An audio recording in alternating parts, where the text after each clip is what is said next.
welcome to this ET Now special. I'm Nayantara. Today my guest is the top boss of Nestle in India.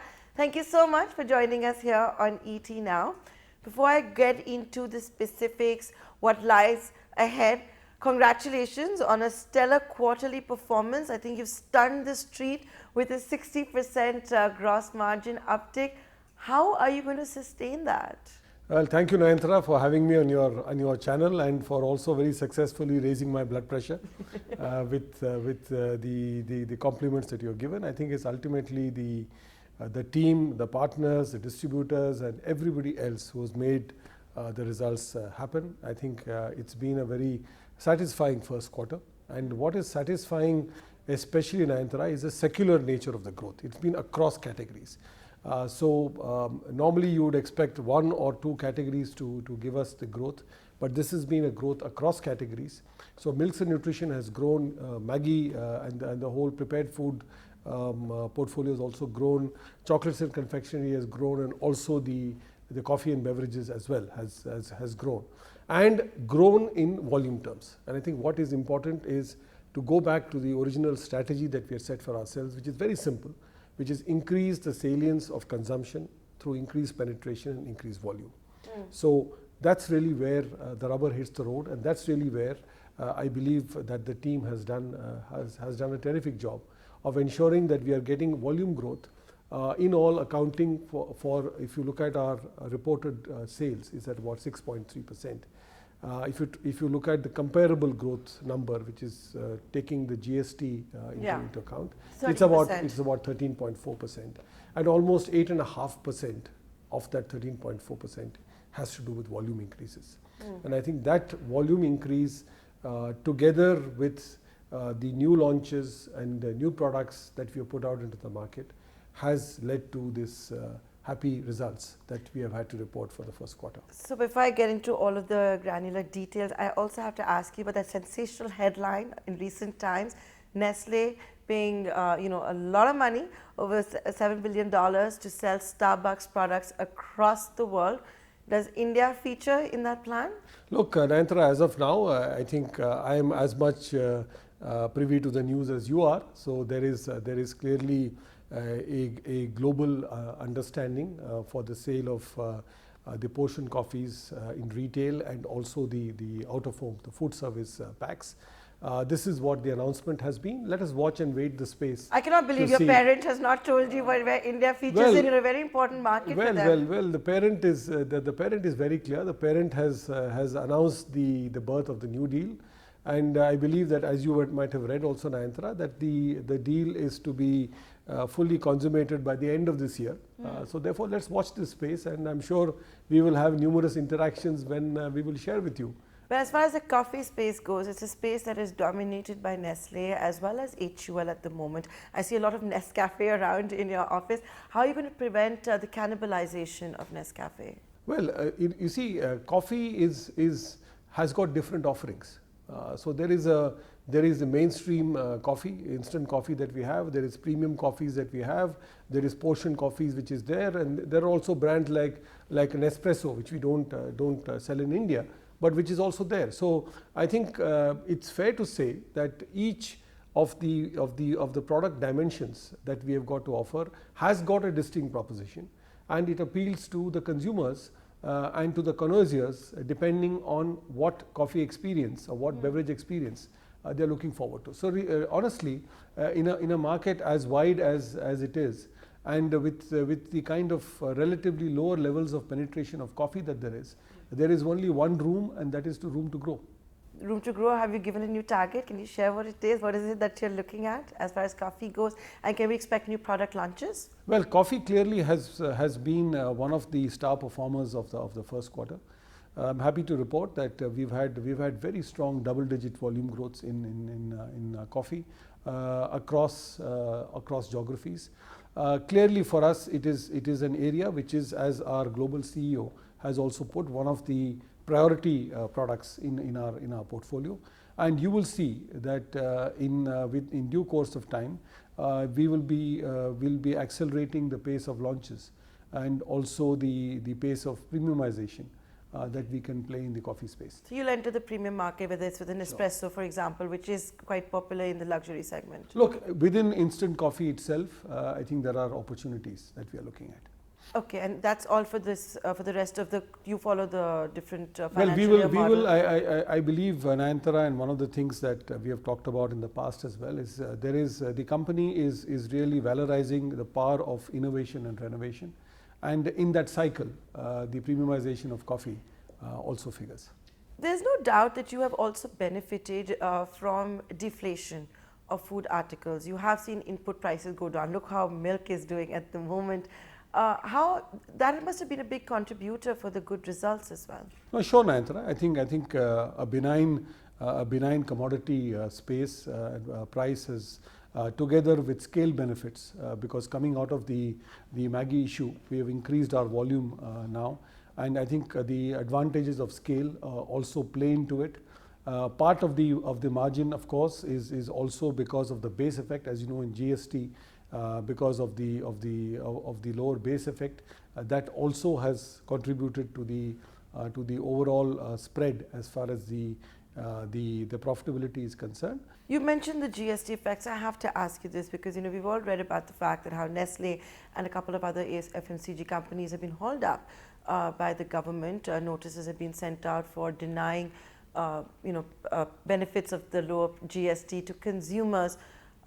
Checks apparently have been submitted. Where does this entire controversy stand, and why didn't you pass on the benefit to your consumers more importantly? Well, Nayantara, I think let me clarify a few things, and I will say it as succinctly and as simply as I can. Number one is that as far as the word hauled up is concerned, I'm sorry, but it is nowhere near being hauled up. The discussions that we have had with the Anti-Profiteering Authority have been extremely cordial, extremely professional, extremely candid, and extremely transparent. There is no question of an issue of a notice or any kind of misdemeanor that has been done. This was a discussion around how GST benefits have been passed on. We were committed, and we were one of the first companies to announce it, that we are committed to passing on the benefits of GST down the stream. Now, obviously, there are operating issues as well when you pass on these benefits, because the fact of the matter is that if there is, for example, on a brand, a 50 paisa benefit, it's very difficult to pass on a 50 paisa benefit because of the issues of coinage. Similarly, in some cases, if you change the grammage of the product, it changes the taste of the product. And then you have a double whammy that you're giving extra grammage, but the consumer says, look, I don't like the taste of this product. So these are all the practicalities which we have also explained, and there is therefore a lead time. Why did you change the grammage? I don't understand. Well, because if you are not able to change a price point, you can either offer value to the consumer in two ways: either give more of the product or give it at a lower price. So either of these options are available to a company to The question of just cutting down the price. Well, cutting down the price. The GST rate is not possible. If I were to, for example, look at a category where I get a benefit of let's say 5%, and that translates into a price impact of 45 naya paise or 50 naya paise, how am I going to pass it on? Even if I pass it on, there is no way in which the transaction is going to happen as far as the trade is concerned. So these are some of the practical issues, and therefore there was in the case of new production of stock, there was clearly a lead time for the right reasons, for operational reasons, that you have to print the packaging material, produce it, and then produce the packs, then put it into the market, and then that goes and reaches the trade. So in the interregnum, the amount of money that was involved is the discussion that we had with the Anti-Profiteering Authority, and suo motu we offered that you kindly suggest to us what do we do as far as this fund is concerned, because this is clearly. So have you given that check? So therefore, what we have really done is the Anti-Profiteering Authority has referred this matter to the Director General of Safeguards, who are having a discussion with us on the quantum and the. So what kind of a quantum is the conversation? Let me not give that at the moment, Nayantara, because it is still undergoing the process of verification. I believe that the company is here in terms of both its ethics, its standards of compliance, and its governance to ensure that we will do the very best to see that the benefits are passed on suitably. And I think this is the spirit in which it is being done. Once we get to know which account and how and when the modalities But you get didn't worked set out. aside any money in the Oh, quarter? we have set aside. We have this money is not reflected in the results. So how much have you set aside? That is part of your results. Well, no, it's not part of my results. Okay. What is reflected in my results is the 38% improvement in profit after tax that you're seeing and the top line that you're seeing. These are set aside, and these amounts that are set aside is in the privy of the anti-profiteering authority. Okay, so I'll move on from that topic for now. You know, if there is one play that is doing very well in the stock markets or is the flavor of the season, is clearly the consumption story. I think all the FMCG companies, all the consumption related stocks, for example, have posted very good earnings. So, you know, is that the trend that is going to continue? Like, do you think you'll be able to carry on with the kind of earnings that you have displayed in the quarter and maybe even grow on it? Look, Nayantara, I would not like to comment since we don't give any guidance on the future results of the company. I would like to say that I think the consumption space is a very interesting space. And in fact, as you yourself have rightly alluded, I think most of our peer groups have also declared good results. This is a consumption economy. The core of the economy remains consumption. Consumption is a strong story. The kind of growths that we have seen on average in the last year or so has been in terms of volumes which are in the high single digits, and of course values in some categories in the double digits. I don't see that this is going to substantially decelerate unless of course there is an economic headwind that comes in that is extremely severe. So obviously things like the oil prices or the rupee and the value of the rupee would have some impact on this. But as of now, on the assumption of the reported satisfactory monsoon and also on increased government spending, also the benefits of the pay commission, etc., increased urbanization, increased aspiration, opening up of the tier 2 and tier 3 towns, I still believe, Nayantara, that consumption will be a relatively strong story for this economy. And what about some analysts who always fear that maybe Nestle is not well suited to capitalize on the rural growth and the recovery we're seeing in rural India? What do you have to say to such critics? Look, the fact of the matter is that we have a portfolio, and we develop the portfolio in order to address the segment of consumers who best choose the brands that we seek to offer. Now, it is fair to say that the rural play of Nestle, we do have products in rural India, not that we don't have, but our rural play is probably lower than some of the other peer group companies. As far as we are concerned, I think urban India and the next 600 towns that are being talked about in both the McKinsey report and in other reports that we have got, I think there is enough opportunity for companies like Nestle to in fact grow in the market. So is that also a conscious decision also because such a strategy will not be negative on the margins? No, there is, you see, any growth strategy, Nayantara, has to be sustainable. Sustainable means that you have to have both a top line and a bottom line that you can carry sustainably into the future. As far as we are concerned, our introduction of products, our play on nutrition, our play on value-added products are all with a very clear direction to ensure that we have increased penetration, increased volumes, and as a consequence of it, offering value to the consumer, which also benefits in terms of generating the fuel for growth, which is the respective profitability. So there will not be a compromise of one for the other.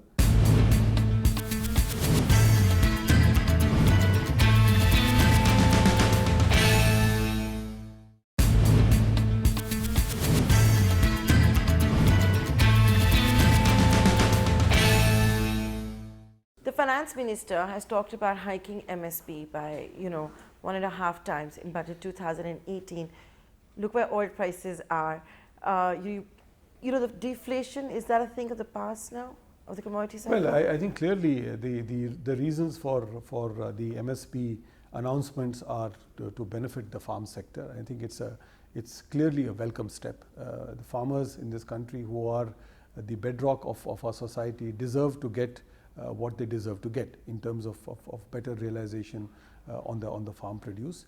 Let us watch and wait, I think, as it gets implemented, because always in the economy, as I have seen, it is not that all factors go in the same direction.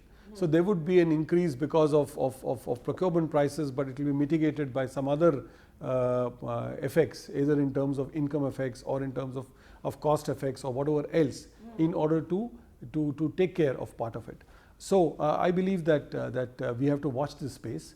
But clearly, I think the issue on benign commodities is something that will change over a period of time. And I think organizations like Nestle are not fair weather kind of birds that only survive and thrive in tailwind situations.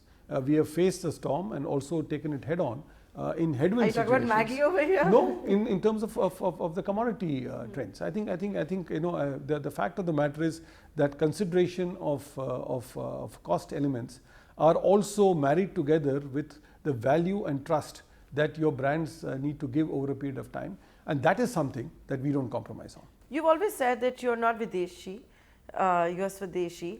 That has been the way you have countered Patanjali as well. What I wanted to ask you was, is the Baba Ramdev, the Patanjali effect that was happening a few years ago, a thing of the past? Look, for me, Nayantara, I want to say upfront and very transparently, in all humility, competition always energizes and competition always improves the play in a market. Competition does three things which are extremely important. They bring in new propositions, they set new consumption parameters in terms of channels, etc. And they also tend to expand the portfolio and expand their offerings over a period of time.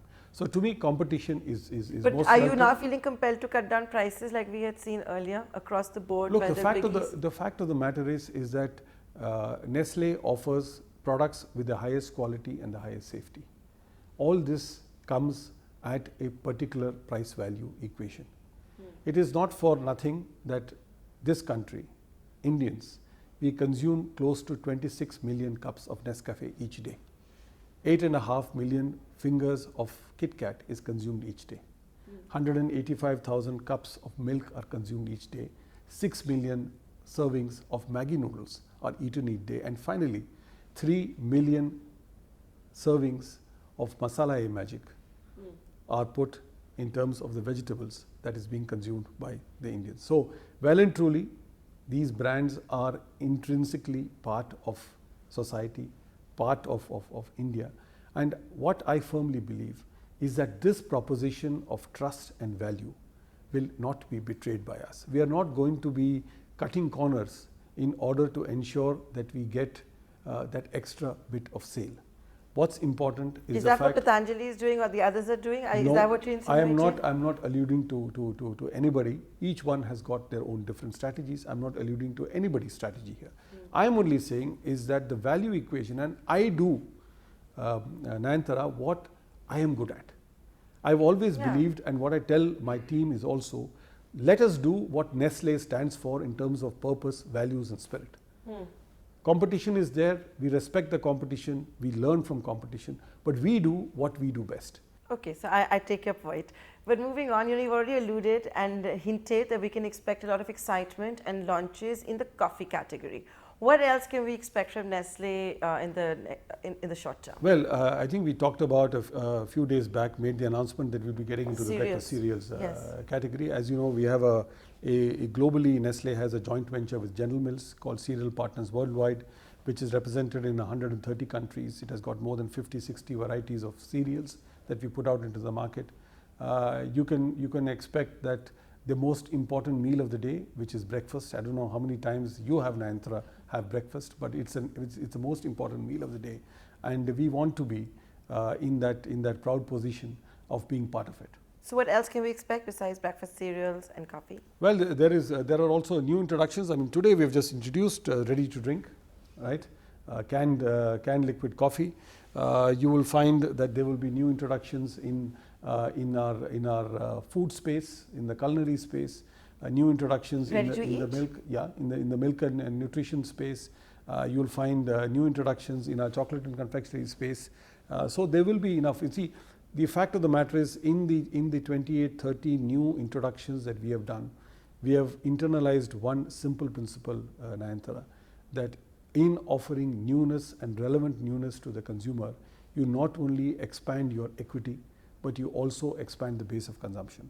And I think that is the strength and the skill of Nestle, that the challenge for my organization is not what to launch, but when to launch. Okay. And therefore, I think a program with a very fine team. I'm deeply proud of the team that I have, who are buzzing with new ideas. I think these youngsters who man my organization are the ones who come up with all the fantastic ideas that you see in products in terms of digital marketing, communication, route to market, what have you. All this is done by this team. But are you noticing a trend, because this was mentioned when you launched the breakfast cereals, that the Indian consumer is becoming more health conscious? Sure. Is that truly correct? And Well, is that being reflected in the numbers, and therefore I'm guessing you'll have to rework your portfolio for that as well? Well, clearly one of the directions that we have, and one of the things that we have internalized as a company for a long time, is the fact that nutrition, health and wellness is at the cornerstone of not only company futures, but also people's futures. So if you look at the kind of steps that we have taken, on a brand like Maggi, for example, we have already reduced the level of sodium and salt by a third. We are now making a commitment to reduce another 10% on salt by 2020. We have removed a lot of sugar from some of the products that we have. I think this is part of the continuous journey that we have as a company, and being Nestle, investing more than $2 billion each year in R&D, it gives us that capability to be able to marry great taste with also great nutrition, and that is the dream that we are pursuing. But isn't that where I would imagine your parent is also heading? So isn't it easier to just bring those products here as well? Very much. I think the parent very clearly is on that on that journey, making some very strong commitments in that direction. And as far as we are concerned, in India itself, Nestle SA has got the Nestle Development Center that they have set up. It helps us in terms of providing the fuel of new ideas and new products. We have our own applications teams which also work together with our business groups in order to accelerate the pace of innovation. As a combination of the two, I think we are addressing squarely the space of nutrition, health and wellness. Incidentally, one of the newest launches that we have got is from our Nestle Health Science portfolio called Resource High Protein. Resource High Protein is a protein supplement with the least amount of sugar. It's got 0.1% sugar. Sugar is a new cancer. And 78% of whey protein. So it is arguably, I would say, the best protein supplement that you have on the market. We are introducing a product for diabetics, right? Again, Resource High Protein. We've got products for people who are undergoing dialysis, people with renal health issues, hepatic health issues. Now, all these are part of the lifestyle and part of the journey for consumers in this country, and Nestle, being a pure play, full play nutrition, health and wellness company, is well suited to provide I'm going to ask you this question on behalf of all the diabetics out there, and India is supposed to be the diabetes capital of the world. Sure. Do you have sugar-free chocolates, and are you introducing them anytime soon? Well, sugar-free chocolates is very clearly a category that's on the agenda. But first, we would like to address what we do with more substantive products that we can offer. So therefore, when I'm talking to you about proteins and protein supplements for diabetics, that's only the start of the journey. You will find a lot more engagement as far as this segment is. You've talked and thanked all your loyal customers. What about your loyal shareholders? Do you plan to reward them? Well, my shareholders, incidentally, we had an annual general meeting just last week, and I think it was for me a most emotionally enriching experience. I think the shareholders are extremely happy at the progress of the Nestle share. And I think continuous reward in the manner in which we are doing in terms of improved, enhanced growth and enhanced profitability, therefore is also leading to better dividends. This is a manner in which we reward the shareholders. There's been some talk that would the parent walk the talk and maybe increase his commitment in the Indian unit. Is that on the cards? Well, the parent has been consistently supporting capital investments into the country, and I think we have had a very strong plan of capital investments in the last 5 to 6 years. almost 4 to 5,000 crores have been invested in this country.